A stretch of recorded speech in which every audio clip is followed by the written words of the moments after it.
שלום לכולם, ברוכים הבאים ל-555. נמצאת איתנו היום לי המדהימה. בואי תציגי את עצמך. אז היי, אני לי,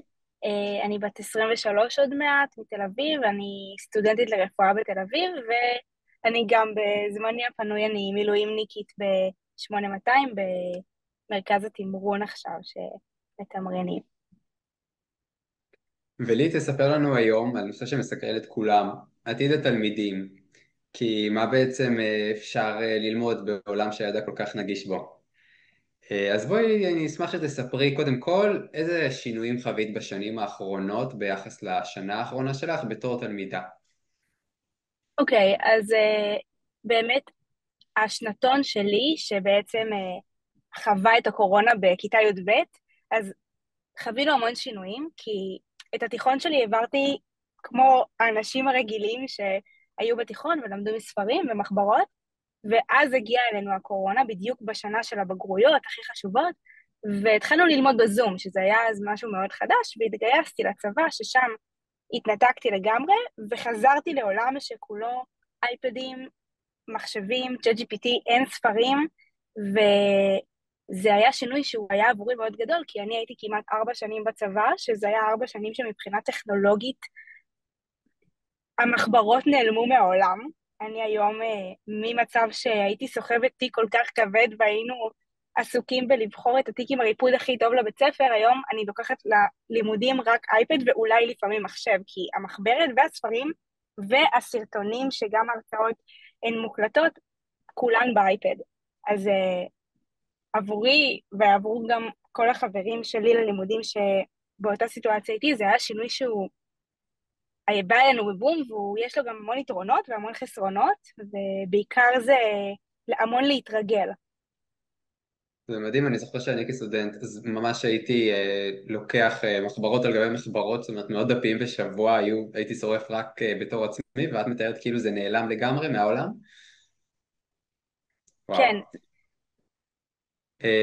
ולגבי הטכנולוגיה הקיימת והחדשה שיש היום, איך היא עוזרת לך ללמוד, למשל בזמן ההרצאה או אחרי ההרצאה? אז כשיש הרצאות פרונטליות, אז פעם בשיעור, היום הרצאות, אני לומדת רפואה, אנחנו בערך 150-200 סטודנטים מעולם, ויש מרצה אחד, שלשאול אותו שאלות זה לא משהו תמיד מתמזל מזלו של הסטודנט להיות הבן אדם שעונים לו מההרצאה של שעה וחצי.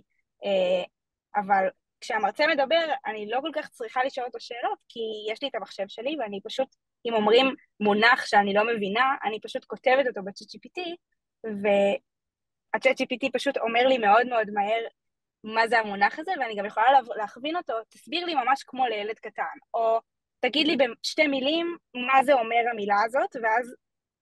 אני בעצם בסיטואציה שאני יכולה לעקוב אחרי המרצה בלי לחכות שישימו לב ליד שלי, ואני באמת מרגישה שזה גורם מצד אחד לדעת יותר, מצד שני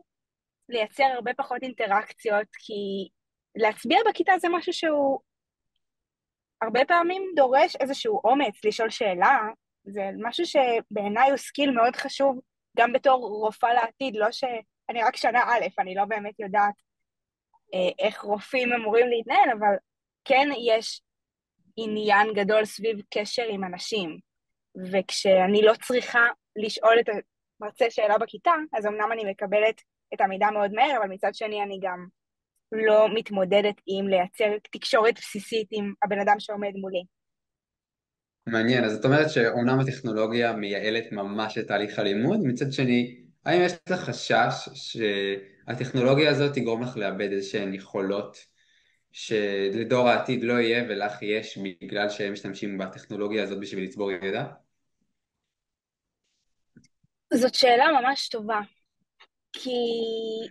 מצד אחד אני מרגישה שאני לא מאבדת את היכולות שלי, זה לא שאני לא מתקשרת עם חברים ואין הפסקות ואני לא יכולה ללכת למרצה בסוף השיעור אם יש לי שאלה, וגם אני עדיין יכולה להרים את היד ולשאול שאלות. מצד שני, אני חושבת שמה שהטכנולוגיה הזאת יכולה לעשות, היא יכולה לייצר יותר פערים מאנשים שמאוד חברותיים ומאוד תקשורתיים ישאלו יותר, כי יהיה להם יותר מקום לשאול, כי אנשים ששואלים פחות יכבאו לשאול את המחשב, אז הם דווקא אולי ינסו יותר לשאול, כי אני יודעת שאני שומעת שקט בכיתה, אני מאוד אוהבת לשאול שאלות. אז שקט בכיתה, אז אני אשאל עוד שאלה, אולי אני אשאל אפילו עוד אחת, עד שאני אבין שאולי זה טיפה מעצבן ואני אפסיק לשאול שאלות, אבל אנשים שזה משהו שפחות נוח להם,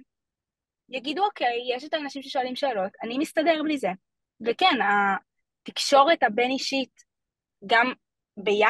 צ'אט GPT, עם האייפד, עם זה שאני לא צריכה ללכת לשאול ספרים מהספרייה, ואני לא צריכה לדבר עם חברים כדי שידפיסו לי איזה סיכום, כי הכל פשוט במחשב, דרך זה שבהפסקה אני יכולה פשוט להיות בטלפון, ואני לא באמת צריכה